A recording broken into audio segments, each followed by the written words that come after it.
welcome back, watch fans. We got a very special episode for you today. We're talking about the secret Rolex's secret plan to uh, dominate the watch market, and we're talking about essentially Rolex wants to be the number one player, and they want to crush Patek Philippe. That's right. Unbelievable but true. That's right. Their target is Patek Philippe. And what they did actually was brilliant. It's right underneath everybody's noses. So what are they doing? Look, Rolex has always had the big thing that they were always missing was they were never really taken seriously as makers of like complications or dress watches, things like that, right?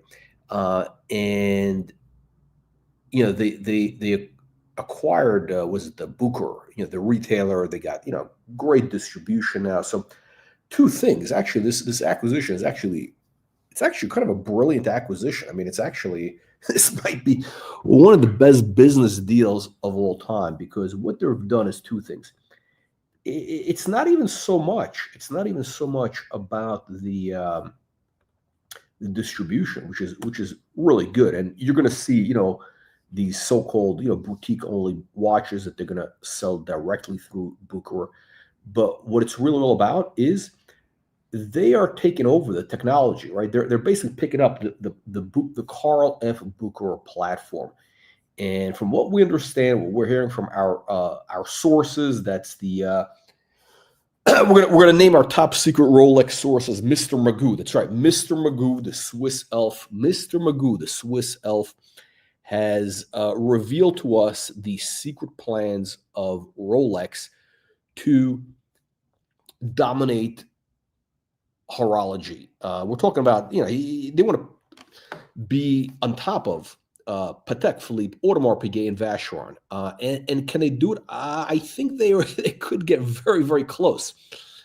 And here's how it works. It's really simple. Look, the Swiss, right? The Swiss, they are taking a lesson. Okay. So this is what we're hearing from Mr. Magoo. Do you remember when BMW bought Range Rover? Remember BMW bought or Land Rover, whatever they call themselves, Land Rover, Range Rover, whatever it was, right? I think this was the early 2000s. Why did they do it? They did it so they could basically steal the SUV technology. They can steal the SUV platform because SUVs were becoming like the dominant automobiles, well, at least in the U.S. The rest of the world, who cares about? But in the U.S., consumers prefer the SUVs, right? So now BMW didn't, they weren't able to develop their own SUV, so they bought Range Rover, and basically they stole all that technology and eventually brought it in-house, and they just got rid of Range Rover. They sold, but but essentially the best-selling cars for Range Rover, for BMW, are those SUVs, right? Whatever they are, the X, whatever the hell it is, right? Same thing with Rolex. Look, Rolex they don't have time to develop, a million different watches, right? They don't have time to develop watches. But what if they can buy one company where they get really like well-respected watches? We're talking about like stuff like this, which, by the way, objectively speaking, beautiful watch, right? Beautiful watch. The problem with Carl Booker has always been, what the hell is Carl Booker? I mean, again, the movements, horology, quality, well respected, right? It's like very respected. But the name brand has like no value, right? So you could always get these things like 90% off, 75%, whatever it is, right? They basically go for nothing, right?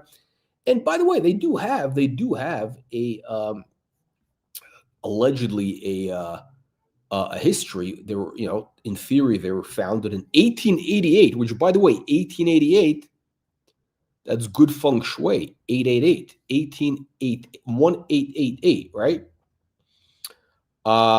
So what you're getting instantly with Booker is so. And what did Rolex do? Right, what they did was right away or a year. They waited a year. They basically discontinued. So there's no more Carl Bucher made. No more. Finished. What they're doing is they're not warehousing. I mean, they basically took all the talent, all the watchmakers, all the technology, bringing it in-house. And what they're going to do now is just make these watches Rolex. What you're going to see is they're going to take this technology, just like what BMW did. And because, listen, a lot of people didn't want to buy Range Rovers, right? I don't know, for whatever reason. But, with BMW, that's what it is. It's essentially, it's a Range Rover or whatever, right? You saw the same thing happen with Bentley and Volkswagen, right? Volkswagen bought Bentley. And what are they doing? They basically took the Bentley. It was a little bit different. It was kind of in reverse, right? They bought the brand. Basically, the Bucher Rolex deal is the reverse of Bentley and Volkswagen and BMW and Rolls, because here, Bentley, Volkswagen bought the Bentley brand and whatever, and essentially they put in the technology. Here, it's the opposite. What Rolex is doing is they're buying the technology, they're buying the watchmakers, which is really a very valuable asset. It's very difficult to get your hands on, to scale up. Oh yeah, the Austrian painter. Yeah, was Hitler born in 1889? Yeah, unbelievable, but true. Listen. The Swiss, the German, there's a very, very incestuous relationship. But what's interesting is, again, it's very difficult to scale up, a serious watch brand. This is like, respected horology. Even Bill Sanders would probably be able to say good things. So what is Rolex going to do? I guarantee you what they're going to do right away. I mean, they're going to get, this stuff is gone. Like these steel shitters, these are going to be gone. They don't need this garbage, right? What they're going to do is take something like this, right? Like this tourbillon, right? And essentially, they're going to slap a Rolex logo on it. They're going to basically flip the watch upside down. So the Rolex crown goes up top, tourbillon at the bottom. They'll probably case it in like, whatever, all the precious metals, right? They're not going to do in steel, obviously. And, sell it to the masses. And these are the prices they can get, right?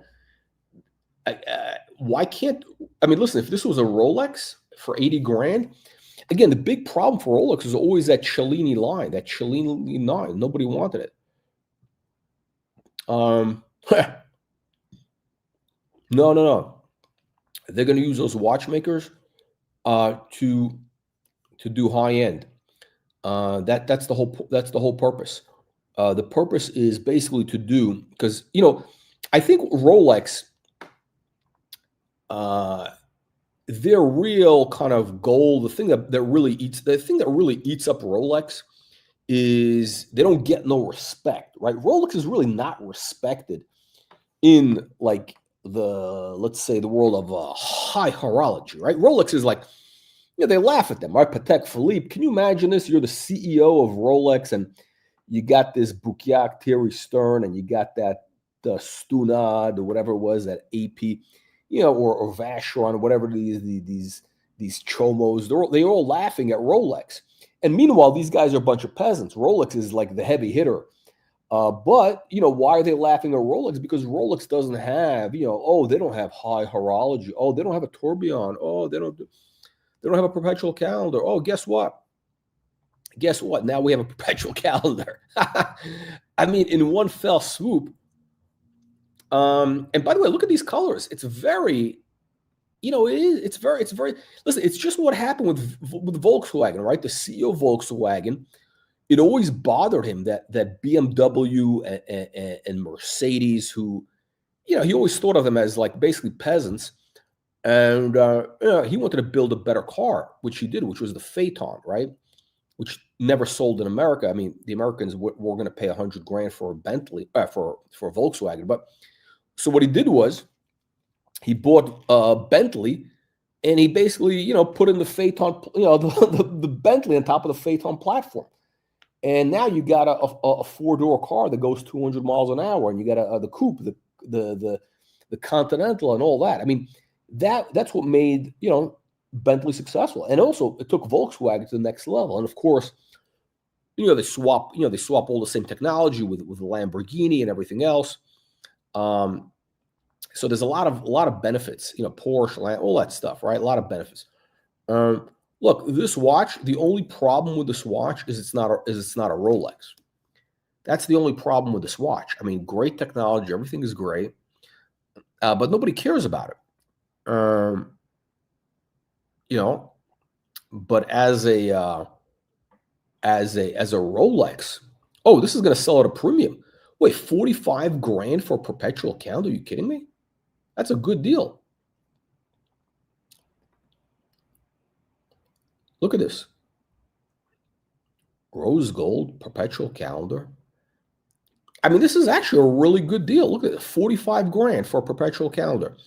I mean, again, it's not cheap, but what else are you going to get? I mean, you got to compare. The cheapest one really would be like, 100%. No. The Phaeton he succeeded. It was the best. It was the best. It was the best car. It was the best car.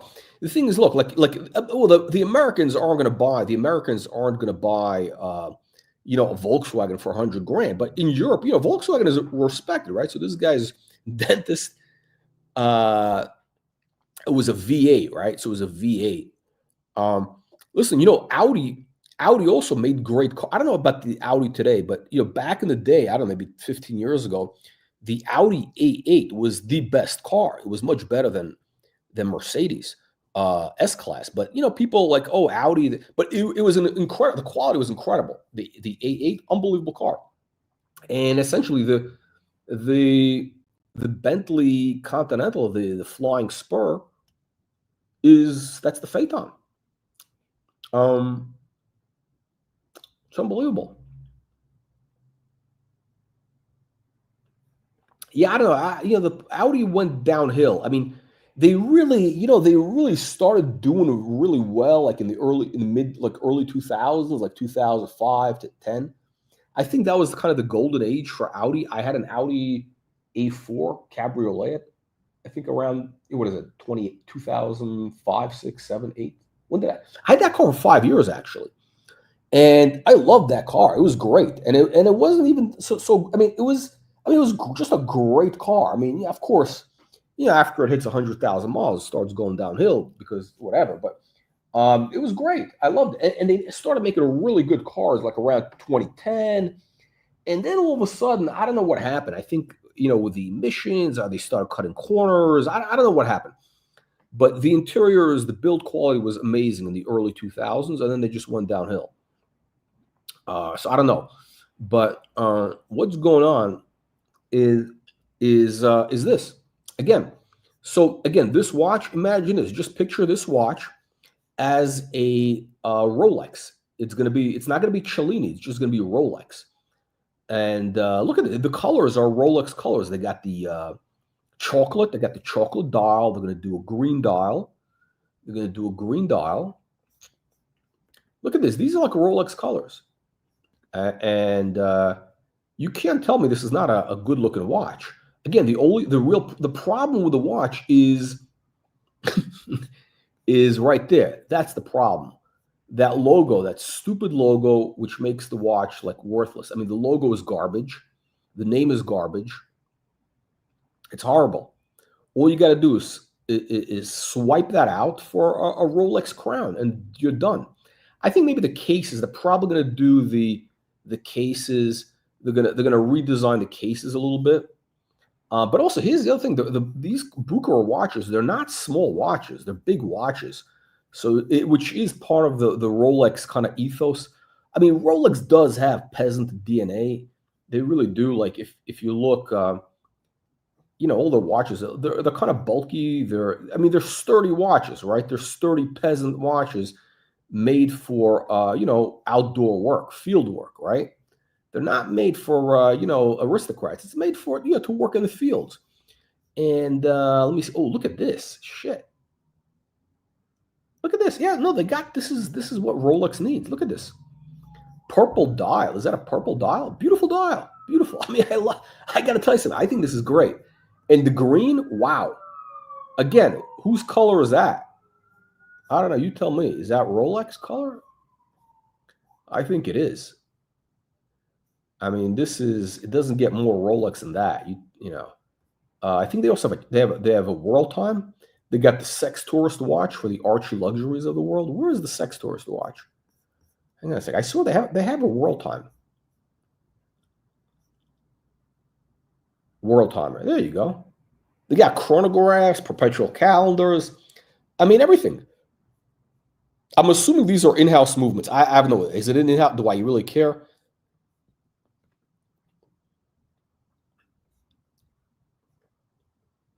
I mean, this needs a little help. This is a little bit dull. It's a little bit boring.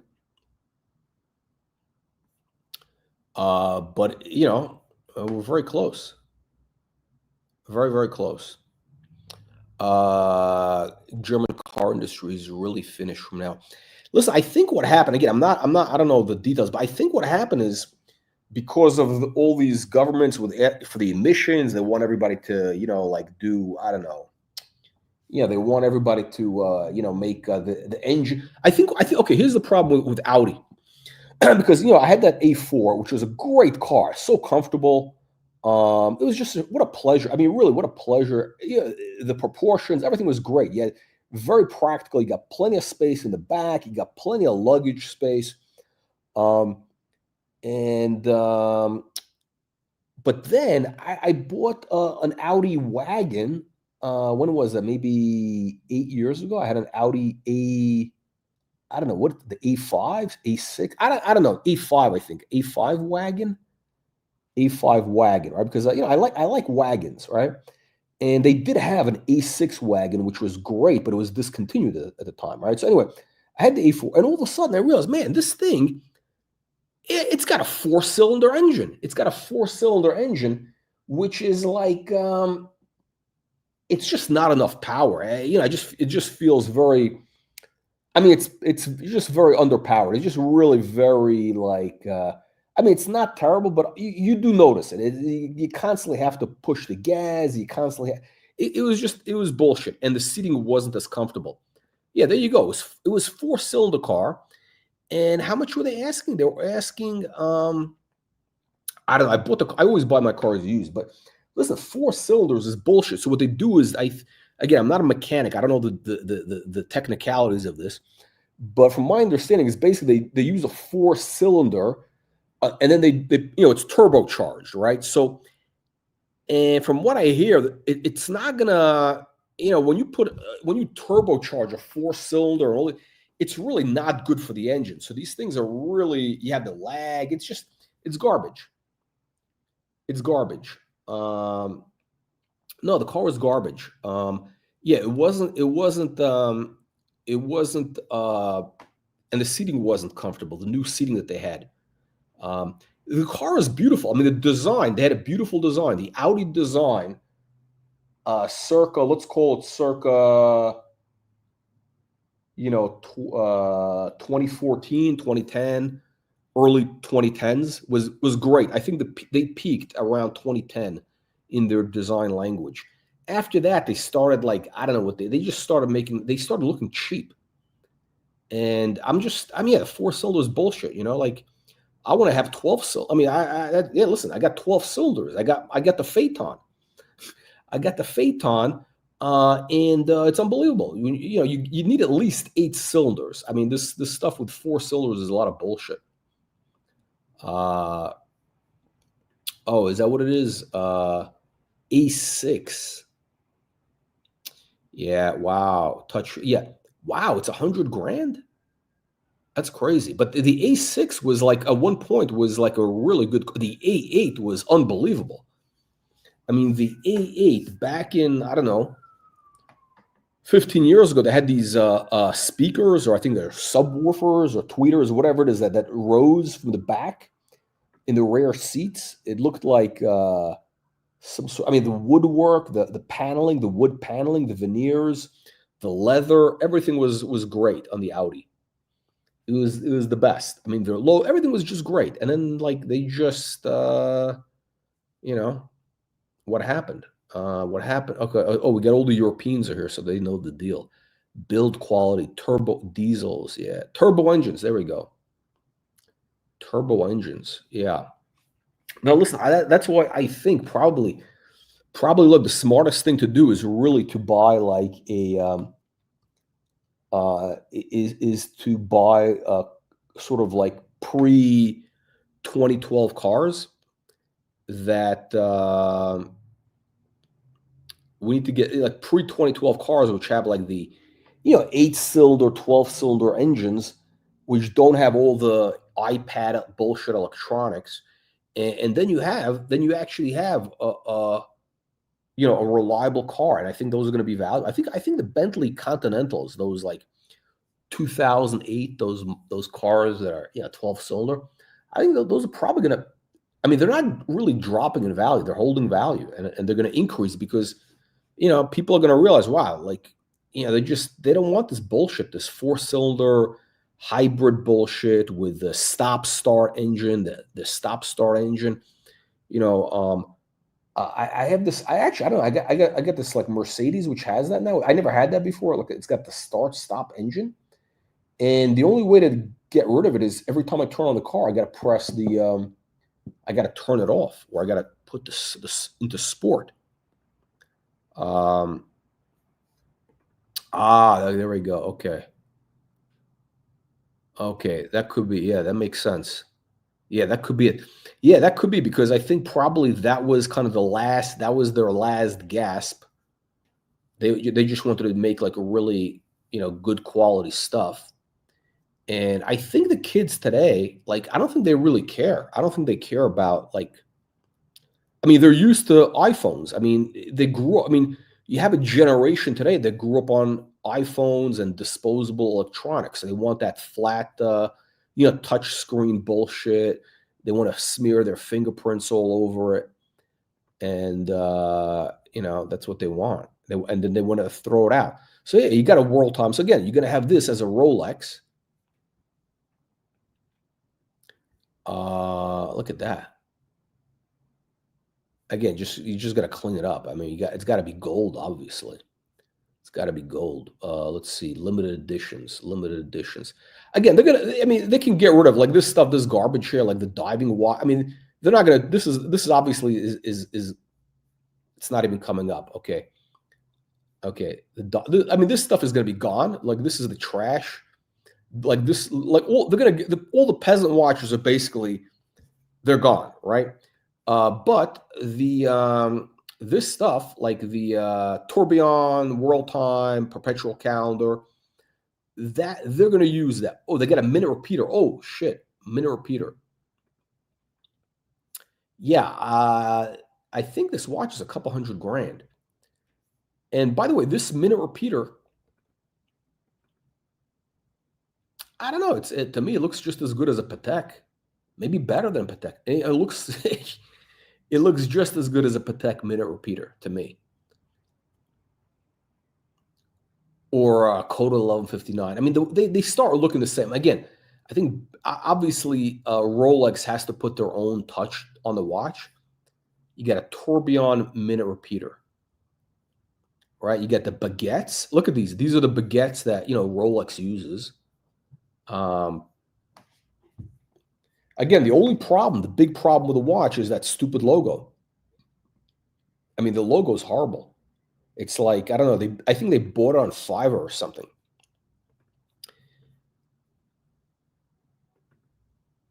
Yeah, the diving watches. Ironically, I'm actually on my wrist. I'm wearing the Submariner. I'm wearing the King Tut. I've had it on this for the last week or so. I gotta tell you, I really do understand. You know what? I've come to a realization about something with Rolex.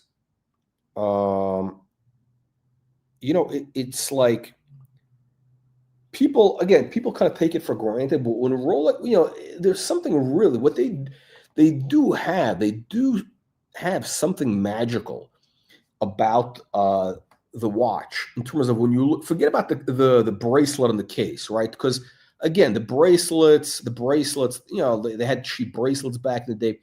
But when you look at a Rolex dial of like, any modern Rolex dial, like, I mean, meaning like anything from the 50s on onwards or 60s and onwards, there really is something magical about the Rolex dial. Again, I'm not here to be a fanboy. I'm not a fanboy of Rolex. I take it for what it is, but there's just a magical quality to it. There really is. And they're very reliable watches, right? So yeah, it's like, it looks like a pharmacy. That's the problem. Uh, yeah, I think. Look, I think basically what Bucher needs, they need the Rolex. They need the Rolex makeover. They need the Rolex makeover. It's kind of like, you got the technology, but what they need is they need that Bentley body and logo. And all of a sudden, everybody wants to buy the car. I mean, listen, nobody wanted to buy the Volkswagen Phaeton, but as soon as you put the Bentley logo on it, and you put that body on top. And even the body wasn't even that great. But again, as soon as you slap the Bentley logo on, all of a sudden everybody wants it, and everybody's going crazy for it. Inside, it's a Volkswagen, right? I mean, it was probably the seat. The seats were probably more comfortable back when it was Volkswagen, because I think they were Audi seats, and Audi at that time really had great seats, very ergodynamic.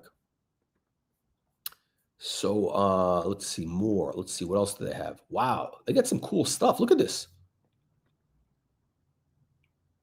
I mean, nobody talks. Can you believe that nobody talks about Bucherer? I mean, if this was a watch put out by Patek, people would be going bananas. If this had a Patek logo, if this had a Coda 1159 logo, even a Coda 1159 logo, people would be going bananas, bananas. I mean, objectively, it's a beautiful watch. It really is. And look at this. They do the rainbow. They got the rainbow. They got your rainbows. I mean, this is kind of I don't know, this looks kind of like a gay rainbow. It's got some weird. I don't know. This something is wrong with this watch. This is a little bit weird looking. But let's see, what else do they have. They got these are kind of shitters. Yeah, this stuff is not. They got these shit. Oh, holy shit! These guys have a lot. See, this is the problem. This is why this is okay. They had too many watches. That's the thing. They got too much garbage. They had too much. You don't need all this garbage, right? Like, you just need. Look at this. Does this remind you of Patek Philippe? There's your Patek Philippe. There's your Patek Philippe. $8,000 for a what is this? A date with whoa, look at this. It's a calendar. It's a calendar. It's a calendar month date. You got the month, you got the date, which is good. And the hands are good. I mean, everything is great. I got everything about this watch is really nice, except for the logo. The logo is what kills the watch. But look at this. They got so many of these models. That's why they went bust. They got too much. Nobody needs all this garbage. I mean, too much. This is too much. See, this is what Rolex would never do this.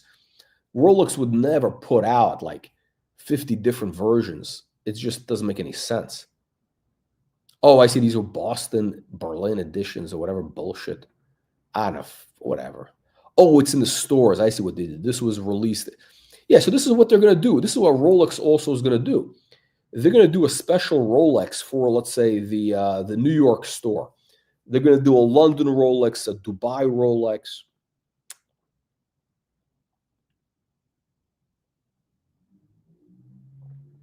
Yeah.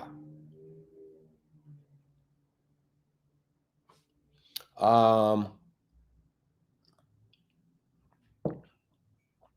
don't know. Listen, I think any of these watches would be great if they had a Rolex logo and a little bit of a more Rolex type vibe. There is something that Rolex does in terms of the design of the dial and the whole. I don't even know how to explain it. There's something about it that's like very it's unlike any other watch. It's like, I'm looking at the watch right now, and it's like, wow, you kind of take it for granted because they're so common. But when you really look at it, you really understand there is a real genius to it. There really is. And the other thing is, they're very reliable, right? It's very reliable. And, you can get them repaired without any issues. There's no bullshit like you have with Patek, like you have with AP. There's none of that nonsense. So, yeah, again, the Sky Dweller is a great watch, except it's too big. It's just too. It's disproportional. It's not even big. It's totally out of proportion. It's like top heavy. It's just a weird. Everything about the watch is just weird. The dial is great, but the case itself is terrible.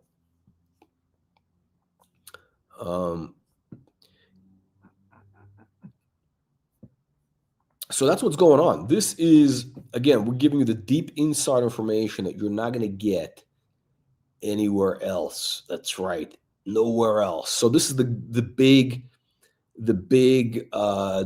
plan, the master plan of Rolex for world domination, right? They got Booker that gives them the retail distribution, so now they could do special boutique editions, which they're definitely going to do. Rolex is definitely going to do, boutique only editions for cities. Again, they're going to do a Dubai edition, London edition, Moscow edition as soon as they make Putin makes friends with everybody, and they're going to have the Rolex dress watches, which are going to be, again, if you compare this to AP, Patek, or whatever, it's for sure it's just as good. I mean, I'm sure you could ask what's his name? You could ask Bill Sanders. Bill Sanders would know. Oh yeah, they're from Lucerne, right? Lucerne. Yeah, I walked on that bridge. It's the famous wooden bridge.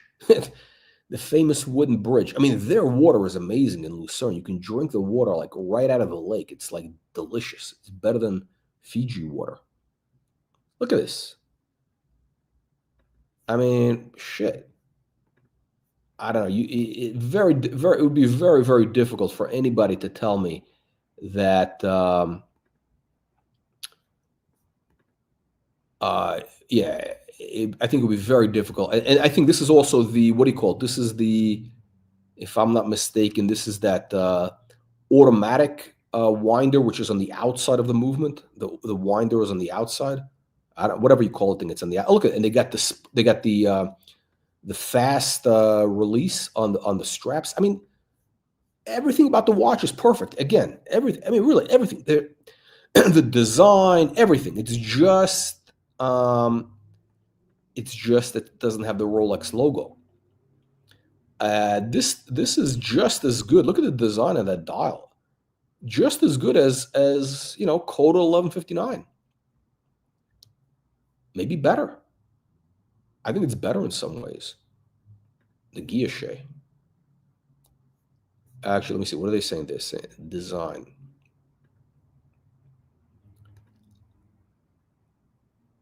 "3D guilloche pattern applied by laser." It's applied by laser. So the guilloche is made by laser, which frankly is, so these guys go, oh, it's made by hand. Nobody gives a shit if it's handmade or not. Really, this handmade stuff is for the birds. I don't want handmade. I want laser. All my stuff made by lasers, space lasers, space lasers. All right, that's what's going on. All right, we're gonna.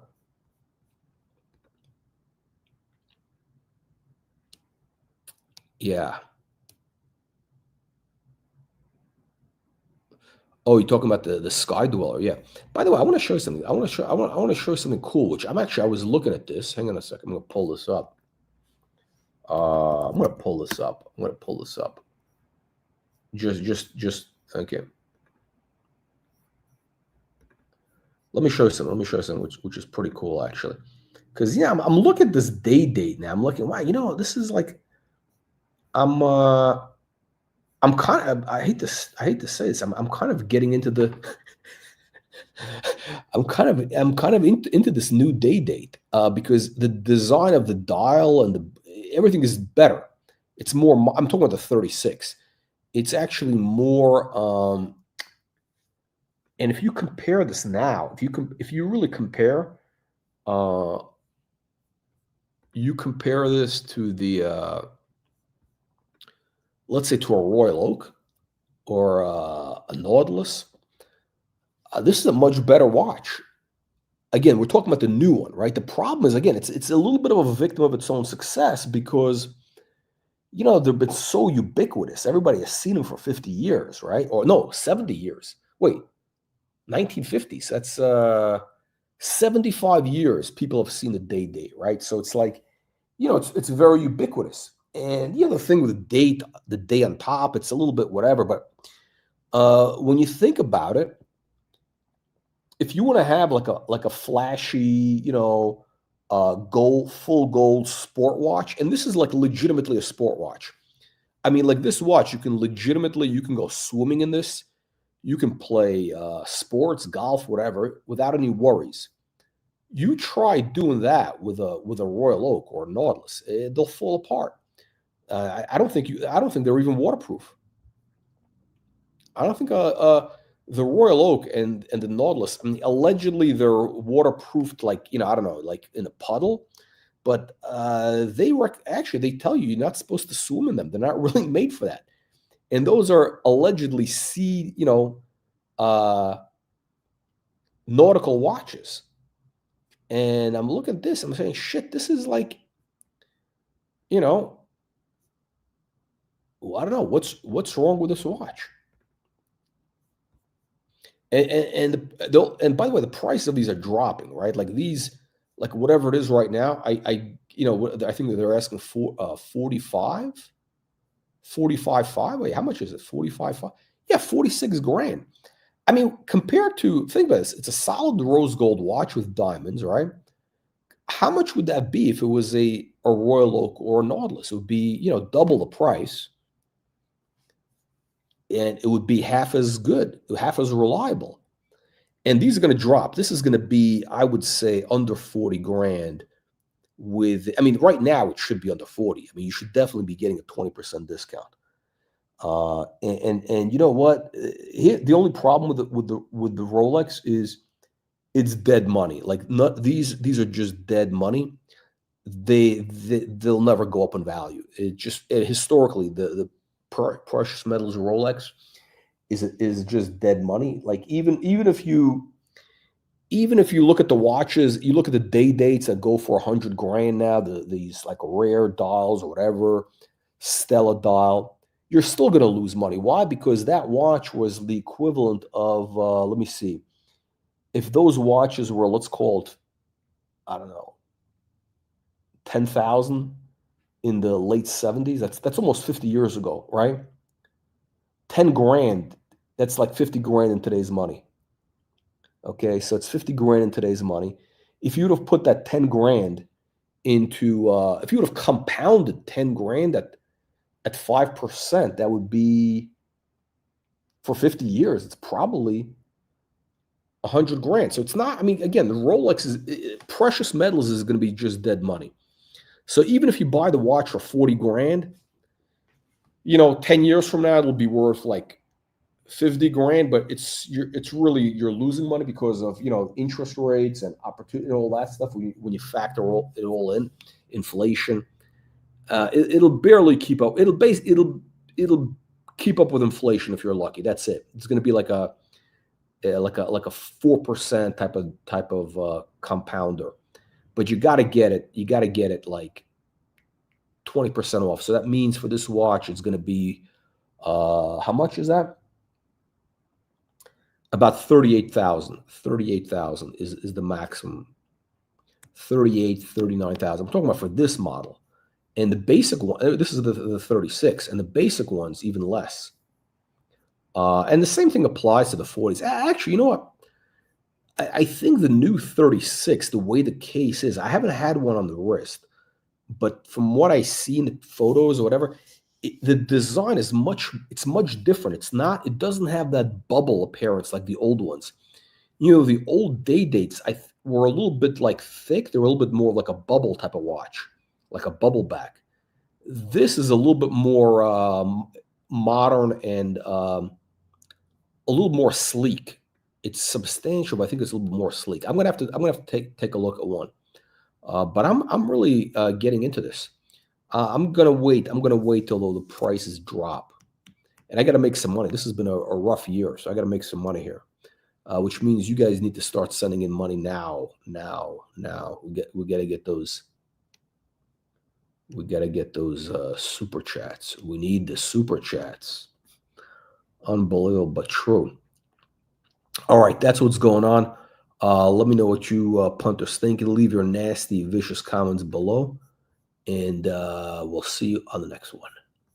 Who knows when, though? Who knows when? We may not do a live stream for a long time.